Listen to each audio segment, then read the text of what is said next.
So this week I have the honor of being on campus at Miami University to work with their music department for a residency. 4 total sessions scheduled this week. I've already done the first one, so it's Tuesday afternoon, almost evening. This morning I did a session on building a private music lesson studio to full-time.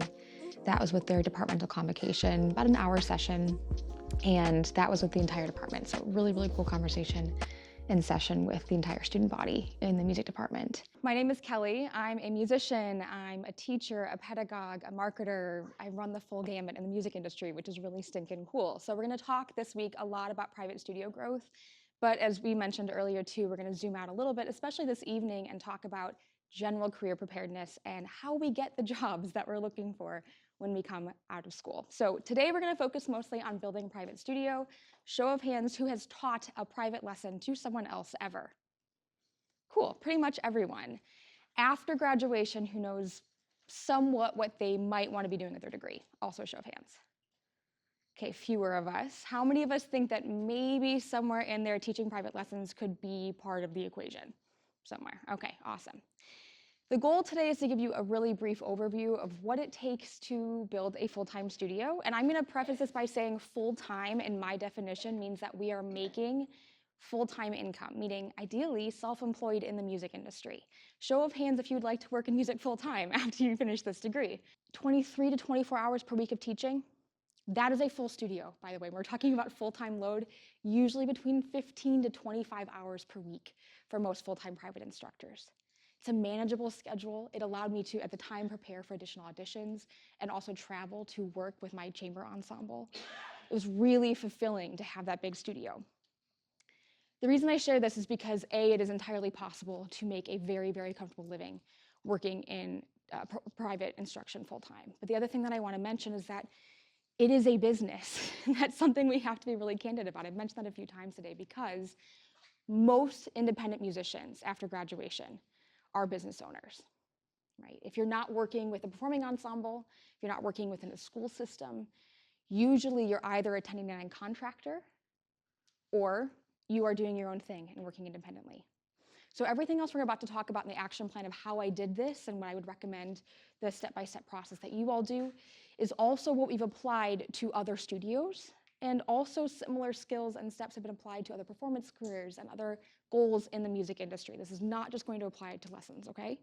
How many of you that, especially because we're teaching some lessons, how many of you have just emailed a professor or a band director or orchestra director, choir director, said, do you have any students that might be looking for lessons? Okay, a couple hands, awesome. We can improve that email, okay? It's not a bad email. The issue is that, especially since there's a lot of future music educators in the room, you're gonna get a lot of them, okay? Band directors that I talk to on a regular basis are telling me that sometimes they're getting upwards of 30 of those emails in a single week from local instructors in their area. So again, we want to stand out. We want to offer value. I'm not emailing because I need something from you. I'm emailing because I want to help you. So I'm not even mentioning the fact that lessons are available. I'm emailing and saying, I'm Kelly. I'm a local clarinetist in the area. How can I support your program? Here are a few of my ideas. I could come and do sectionals and side-by-sides, practice technique workshop for the whole ensemble. But I'd love your thoughts. If there's anything else that I can be of service, please let me know. That's the Box website. Tons of great resources there. There's actually a tab on the top that says free resources. If you're not sure what you should be charging for private music lessons, there's a data-based calculator. I've spent over 4 years collecting over 3,000 responses from private music instructors on what they charge for their services. That calculator has aggregated all the information into one place for you. You can go in there, enter your location information, your education, and it will spit out an hourly rate and a monthly flat rate tuition sample calculation for you. There's also a weekly newsletter. There's a whole bunch of other things, all focused on music careers. I host an Out of the Box podcast that talks about this. I also post a lot on my social media about music careers in general, not just studio growth, but what happens after graduation for all of us. This evening, we're doing a graduate colloquium, which is going to be really focused on networking and career development. So what comes after you finish music school, and how do you build those connections, and how do you find the right people and the right opportunities and figure out how someone has created a career path to get to the dream job that you're looking for. We're also going to do 2 more sessions tomorrow. The first is going to be just an informal chat with the clarinet studio. kind of some follow-up time to answer some questions that might be lingering from our session today, since most of them are in attendance. And we're also going to use tomorrow as a time to just talk about general clarinet career more specifically. But that session is open to everyone as well. So it's Clarinet Studio, but there may be a few others that end up joining us. And then the final session I'm doing tomorrow evening is going to be a part 2 to the private lesson studio building, where we're really focusing more on the nitty-gritty business side of things. So policies and rates and business structure, the like business admin and setup that tend to be a little bit more, I don't know, I think overwhelming for folks because they're just new and we don't talk about them a lot. So it's exciting. Of course, that applies to private lesson studios, but that really also is widely applicable to any musician. Most musicians, when they finish their degree programs, are going to end up being independent musicians, which means that they really are business owners. And that's a framing that I don't think most of us are really ever exposed to. It's not talked about in music school for most programs. It's really cool when a program, whether it's going to be me or another professional who's working in the field outside of academia and maybe has a slightly different perspective on what a music career could look like, especially as an independent musician. I think it's so cool when programs bring in a variety to support their faculty in showing students what can come after and what musician life looks like for sure. So I'm looking forward to that discussion and what it means for students that maybe want to be teaching or students that want to be gigging or anything else in their career independently, composing, conducting, performing, all that good stuff.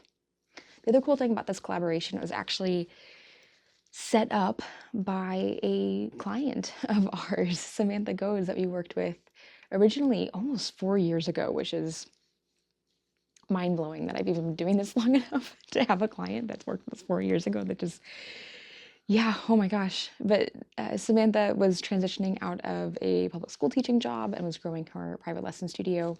So we've known her for a long time. She's been an ongoing client of ours for a while, and we've kept in touch. She's just always doing really cool things, and it's so fun to see what her career has done in the meantime. And she actually holds a position here now as an advisor at Miami. So I think it was fall of 2023. So not this past fall, but the fall before, a year and a half ago. Gosh, that was fast too. She brought me to do a virtual presentation on the networking and career development for her freshman class.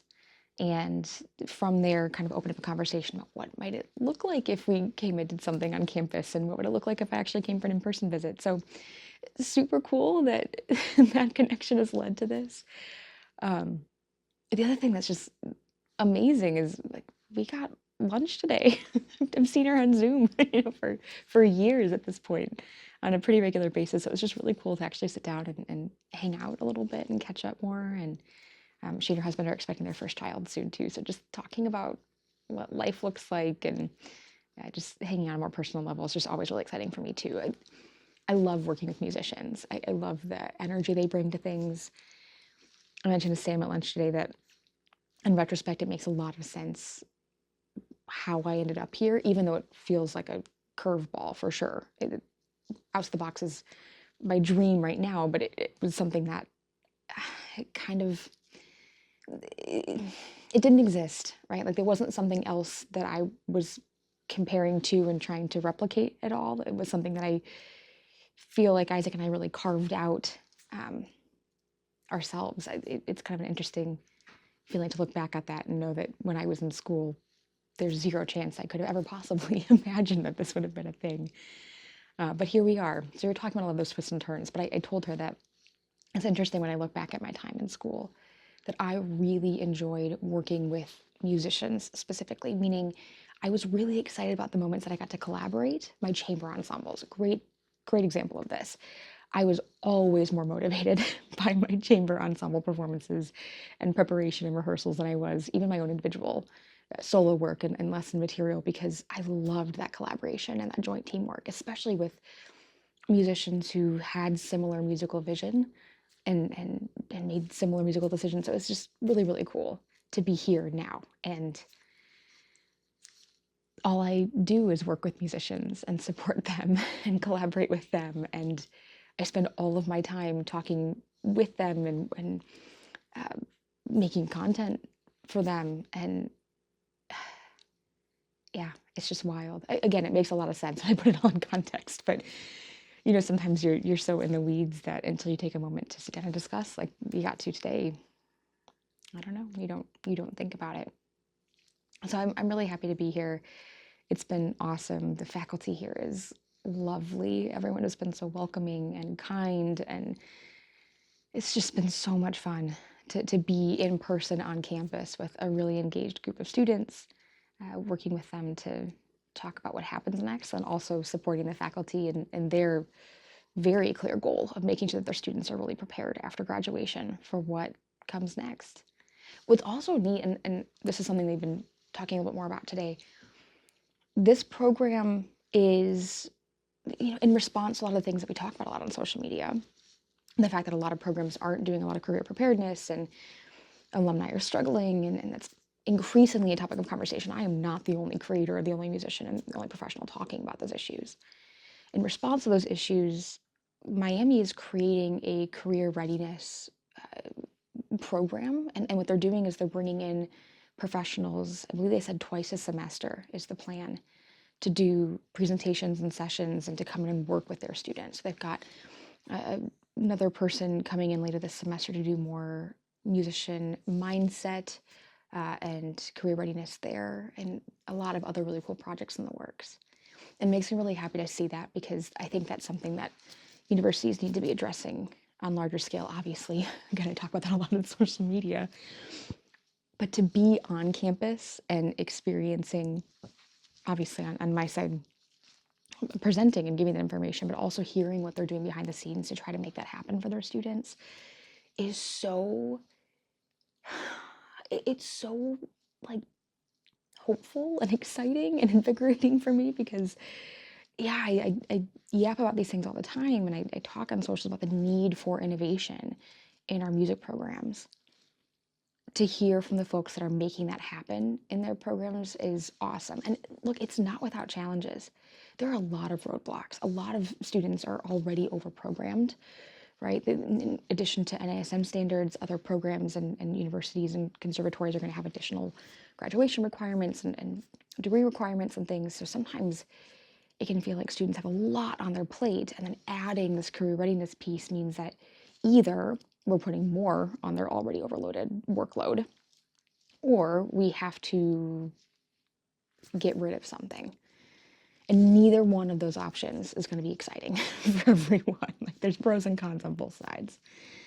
So to hear how different programs are approaching that challenge and problem solving and working together with their faculty and their administration and their students and their alumni to figure out what the best course of action is, again, it just gives me a lot of hope. It's really exciting to know that people are listening, that there are programs listening, because we've seen, unfortunately, more programs, losing funding or removing faculty or removing degree programs in the last few years, and it's really heartbreaking. It's not what anyone wants to see.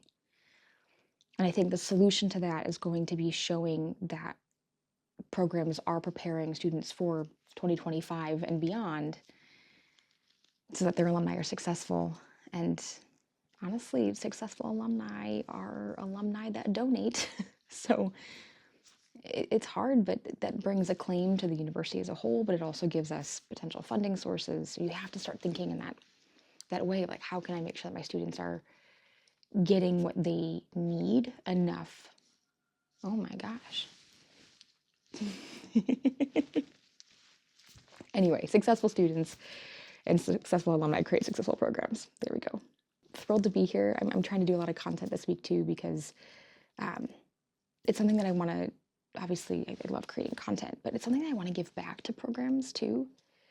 I've noticed that a lot of universities, especially the music departments, they aren't doing a whole lot of content creation. And I get it, like, it's another thing we have to do, and who's responsible for that? And it's a lot. And trust me, content can be a full-time job. Shout out Isaac for doing all the editing. He's going to have to work on this one for me. But it's really exciting to think about the fact that, again, you can bring in professionals who can help create things to support the program and showcase what we're working on. So anyway, all that to say, like, this is just awesome. And also another shout out to Dr. Aaron Program for letting me use his office this week while I'm here, for organizing the visit and setting everything up. I'm lucky to be sitting in his bassoon studio right now. He loaned me his space in between sessions so I could get some work done, get outside the box, and obviously record some content and have a little home base this week. So it's been awesome. Thrilled. I'm excited. I can't wait to see for you guys to see what we're working on too. I'm just, gosh, I'm pumped.